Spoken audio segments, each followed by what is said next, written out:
নমস্কার বন্ধুরা, আমি ইন্ডিয়া থেকে পিয়ালি বলছি। আমার প্রত্যেক ইউটিউব বন্ধুদের জন্য আমি নিয়ে এসেছি ছোট্ট ছোট্ট গল্প। গল্প শুনতে কার না ভালো লাগে?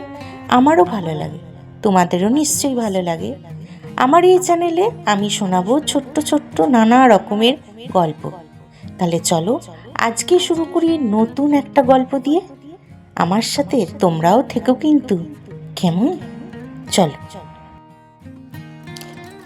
আজকের গল্পের নাম শেষ বেঞ্চের চিঠি। শান্তিপুর হাই স্কুলের ক্লাস 10B। এই 10Bতে পড়ে নতুন ছাত্র অভ্র।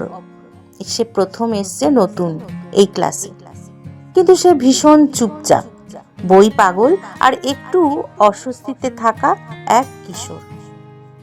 ক্লাসে ঢুকতেই তার দৃষ্টি পড়ে শেষ বেঞ্চে বসে থাকা মেয়েটার দিকে। মেয়েটার নাম অর্ণা।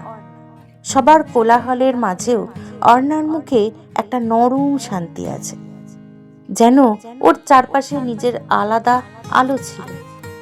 অভ্র জানতো না এই মেয়েটাই একদিন তার পৃথিবী উল্টে পাল্টে দেবে। অর্ণা গান খুব ভালো গাইতো। স্কুলের অনুষ্ঠানে সে যখন গান ধরল, চোখের পলকে হৃদয়ে চুরি যায়, অভ্র প্রথমবার অনুভব করলো কিছু অনুভূতি ব্যাখ্যা করা যায় না, শুধু বোঝা যায়। সেই দিনই সে ঠিক করলো অর্ণার সাথে বন্ধুত্ব করবে। কিন্তু কথা বলতে গেলেই বুক ধড়ফড় করে। কি জানি বাবা, কিছু যদি ভাবে, কিভাবে আমি বলবো? আমার বলাটা কি ঠিক হবে? এইরকম নানা রকম কথাবার্তা তার মাথার মধ্যে ঘুরঘুর করতে লাগলো। তাই সে দূর থেকে তাকিয়ে থাকা ছাড়া আর কিচ্ছু করতে পারল না।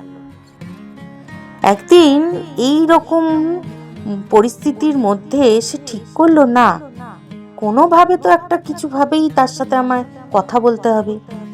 তো সে একদিন কি করলো, একটা বুদ্ধি বার করলো। সাহস জোগাড় করে অভ্র একটা ছোট্ট কাগজে চিঠি লিখল। কি লিখলো বলো তো বন্ধুরা? অভ্র লিখলো, হাই অর্ণা, তুমি খুব সুন্দর করে গান গাও। কখনো কখনো কি আমাদের কথা বলা যাবে?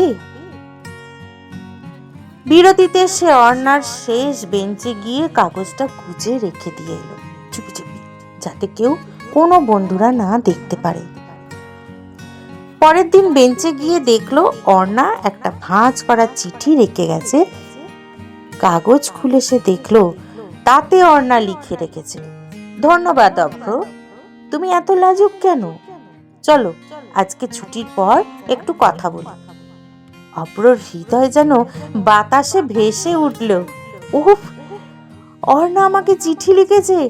আর শুধু তাই নয়, ও যে ভয় পাচ্ছিল, কি জানি কি করবে অর্ণা, আমার চিঠিটা নেবে কিনা, দেখবে কিনা, বা আমার বলাটা ঠিক হবে কিনা, এই সমস্ত কিছু ভয় তার পুরো দূরে চলে গেল। অর্ণা ওর সাথে দেখা করবে বলেছে ছুটির পরে। অভ্র যেন নিজের প্রতি সেটা ভাবতেই পারছিল না, এটাও সম্ভব।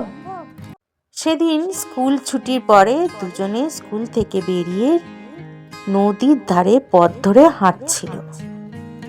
অর্ণা অনেক কথা বলল।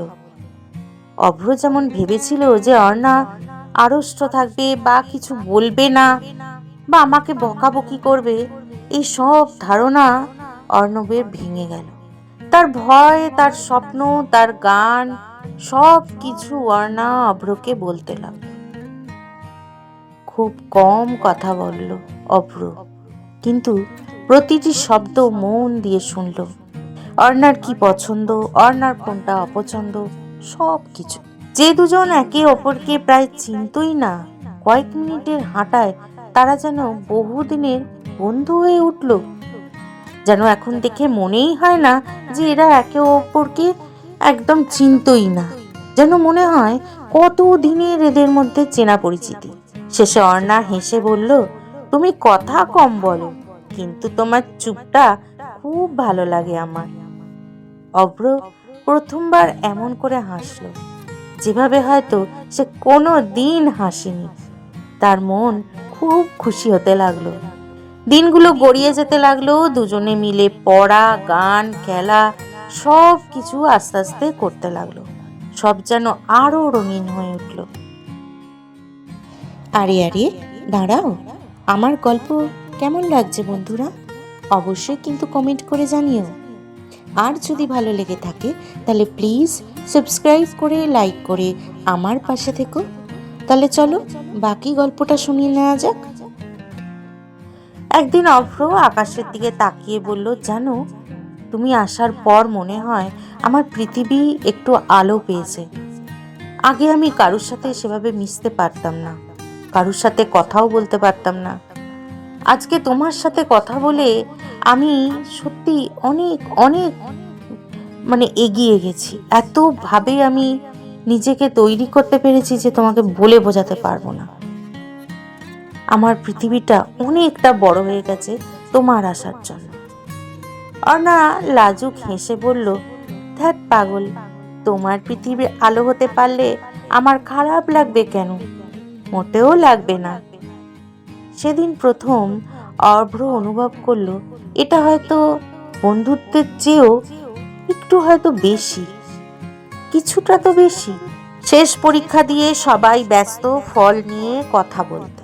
কি কিরকম করবে, পরীক্ষা কার কিরকম হয়েছে, রেজাল্ট কেমন হবে, এই নিয়ে সবাই ব্যস্ত রয়েছে। অভ্র শুধু ভাবছে একটা কথাই, আজ সে বলবে, অর্ণার চোখে চোখ রেখে সে বলবে। আজকে আর তাকে কেউ আটকাতে পারবে না। আজকে তাকে বলতেই হবে অর্ণাকে যে সে অর্ণাকে কতটা ভালোবাসে। স্কুলের ছাদে দাঁড়িয়ে হাওয়া খেলছিল অর্ণার চুলে।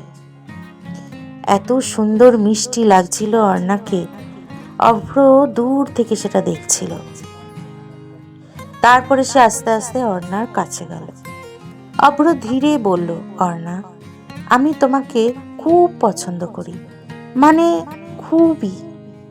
অর্ণা কিছুক্ষণ চুপ থেকে বলল, আমি অনেক আগেই জানতাম অভ্র, আর আমিও তোমাকে খুবই পছন্দ করি।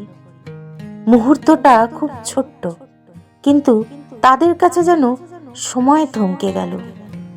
একে অন্যের প্রতি এই রকম পছন্দ তারা কখনোই ভাবেনি যে এটা হতে পারে, আর তারা খুব আনন্দ পেল।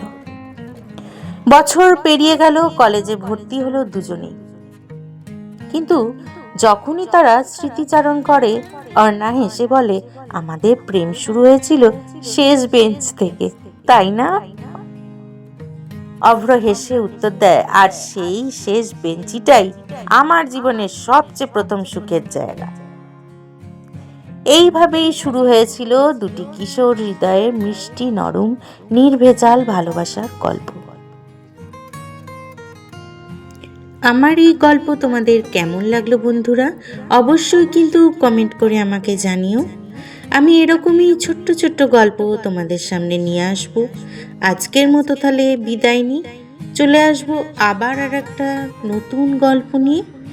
রকমারি গল্পের সম্ভারে তোমাদের সাথে আবার দেখা হবে। আজ তাহলে আসি, কেমন? টাটা।